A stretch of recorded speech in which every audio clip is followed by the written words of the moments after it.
তো আমরা কি আপনার কবিতা শুনতে পারি?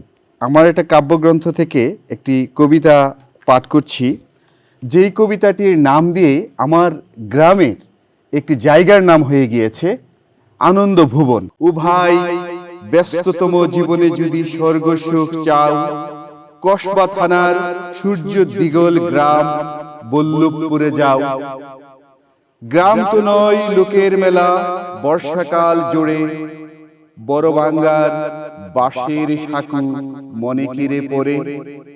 সেই গায়েতে জন্ম আমার, মানুষ বড়ই ভালো, নেই কো মনে হিংসা বিভেদ, নেই সাদা কালো। বড় বাঙ্গার ব্রিজ দেখতে রাজার খালের উপর হাজার মানুষ আসে ছুটে ছেড়ে আপন ঘর।